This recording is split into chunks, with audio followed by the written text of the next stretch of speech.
اعوذ باللہ من الشیطان الرجیم بسم اللہ الرحمن الرحیم.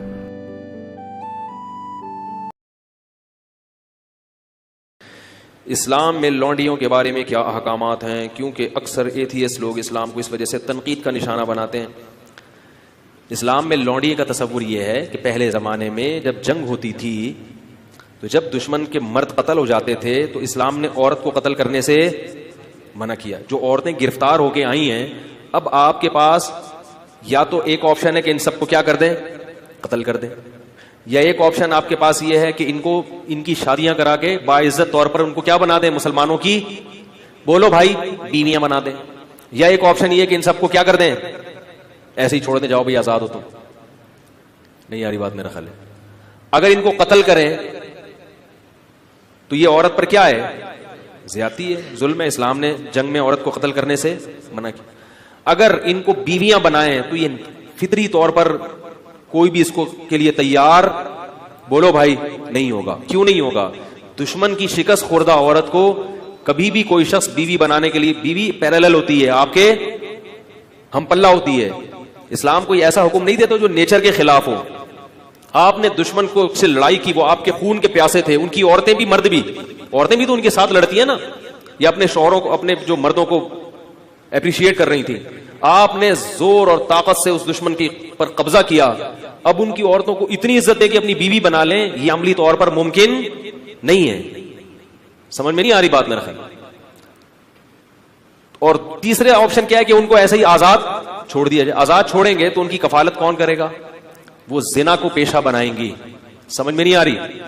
دشمن کی مزید اولاد پیدا کریں گی. تو اسلام نے درمیان کا راستہ دیا کہ نہ تو ان کو اتنا پروٹوکول دو کہ بیوی بناؤ، بنانا چاہو تو اجازت دے دی، لازم قرار. صحابہ میں بہت سے ایسے جنہوں نے ان لونڈیوں کو آزاد کر کے بیوی بنایا. خود نبی صلی اللہ علیہ وسلم کی زوجہ حضرت صفیہ، وہ غلام تھی، باندی تھی، ان کو آزاد کروا کے آپ نے ان سے باقاعدہ نکاح کیا ہے. نہیں یاری بات میں اجازت دے دی کہ بیوی بھی بنا سکتے ہو، لیکن واجب قرار نہیں دیا کیونکہ مینٹلی اس کے لیے کوئی بھی فاتح قوم تیار نہیں ہوتی. تو درمیان کا راستہ دے دیا کہ ان کو باندی بنا دیا جائے. کیا مطلب کہ تمہاری خدمت گزار ہوں گی.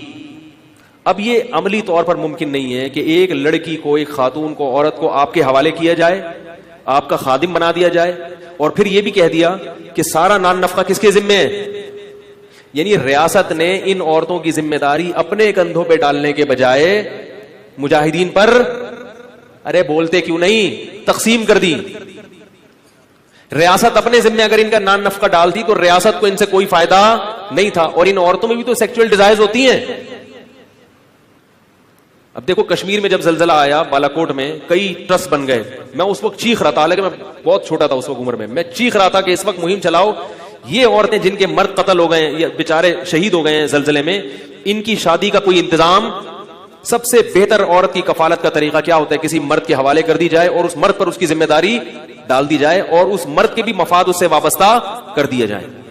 لیکن ہمارے یہاں ان چیزوں پہ کوئی بات بھی کرے تو کیا ہوتا ہے، اس کو بیوقوف سمجھتے ہیں لوگ. عیدی سینٹر حل تھوڑی ہے ان مسائل کا. تو اسلام نے یہ نہیں کہا کہ ریاست ان کی ذمہ داری اٹھائے گی. اسلام نے کیا کیا، وہ مجاہدین پر اس کو تقسیم کر دیا اور باندی بنا دیا کہ تم اس کے مالک ہو. سمجھ رہے؟ اور اس مالک ہونے کا تم کیا فائدہ اٹھاؤ گے کہ یہ تمہاری خدمت کرے گی، اور یہ کیا فائدہ اٹھائے گی کہ اس کی ساری زندگی ذمہ داری بولو بھائی نان نفقہ کس کے کندھوں پر ہے، تمہارے کندھوں پر. تو اس سے بہتر صورت ممکن سوٹیبل کوئی صورت ہو ہی نہیں سکتی تھی. پھر اسلام نے اتنے حقوق دے دیے کہ مجاہدین کی باندی تو بنا دیا. تو اب یہ نہیں ممکن تھا کہ اس سے سیکچوئل ریلیشن کو ناجائز قرار دے دیا جاتا، کیونکہ عملی طور پر ایسا ممکن کہ اس کو کہیں اور شادی سے بھی منع کر رہے ہیں آپ، اور آپ کے گھر میں بھی ہے وہ، اور آپ اس سے، اور اس میں بھی تو یہ اللہ نے خواہش رکھی ہے نا، اس کا بھی فائدہ ہے کہ مولا کو اس سے ریلیشن قائم کرنے کی اجازت دی جائے. اور پھر اس کے وہی احکام دے دیے جو نکاح کے ہوتے ہیں کہ کوئی اور مرد اس کو ہاتھ بولو بھائی. غیر مسلموں کے ہاں جو عورتیں جنگی قیدی ہوتی ہیں پبلک پراپرٹی بن جاتی ہیں. وہ اس کو تو دیکھ رہے ہیں کہ اسلام نے باندی بنایا، اس کو نہیں دیکھتے کہ ہم باندی نہیں بناتے مگر پبلک کی کیا بناتے ہیں، پراپرٹی بنا دیتے ہیں. اور اگر اس کو نہیں بناتے تو اس کی سیکچوئل ڈیزائر کا کیا حال ہے اگر آپ کے پاس؟ کیسے سمجھائیں بھائی اگر نہیں بناتے پبلک پراپرٹی تو اس کی جو ڈیزائرز ہیں وہ کیسے پوری ہوں گی؟ تو اسلام نے بہترین حل دیا تھا کہ ان کو بیوی نہ بناؤ بلکہ کیا بنا دو, باندی بنا دو, اور ساری ذمہ داری کس پہ ڈال دو, اس کے مولا کے کندھوں پہ ڈال دو. اس سے پھر اس کو کچھ پروٹوکول بھی دیے اسلام نے. وہ پروٹوکول کیا دیے؟ نمبر 1, قرآن نے کہا کہ قسم کھا کے اگر توڑ دے تو غلام یا باندی آزاد کرنی پڑے گی. اگر قسم کھا کے آپ نے توڑ دی, آپ کی ملکیت میں اگر باندی یا غلام ہے تو وہ آزاد کیے بغیر کفارہ ادا. یہ جو ہم کہتے ہیں نا 3 روزے 10 غریبوں کو, یہ اس لیے کہ باندیاں نہیں ہیں, غلام نہیں ہے. اگر غلام یا باندی ہو تو وہ آزاد کرنا پڑے گا. تو ان کی آزادی کا بھی اسلام نے کیا کر دیا؟ ارے بولو نا یار, بندوبست کیا کہ کسی بہانے سے ان کو کیا کیا جائے, آزاد کی. جب آزاد ہوگی تو وہ بھی احسان مانے گی کہ اس نے آزاد کر دیا, لہذا وہ مسلمانوں کی دشمن نہیں بنے گی, وہ احسان مانے گی. اور دوسرا پروٹوکول یہ دیا, اور کئی کفارے اس میں. زہار میں کفارہ کیا ہے کہ باندی کو آزاد کیا جائے. کسی کا غلطی سے قتل ہو گیا, اس کا کفارہ کیا ہے؟ باندی کو آزاد کیا جائے. اور پھر ویسے بھی کہہ دیا کہ اگر کسی نے ایک دفعہ بھی زبان سے کہہ دیا کہ باندی آزاد ہے تو یہ ریورس نہیں ہو سکتا.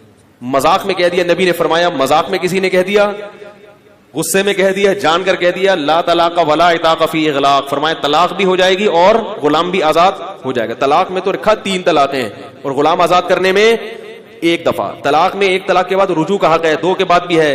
غلام اور باندی میں رجوع کا حق نہیں. آ رہی بات؟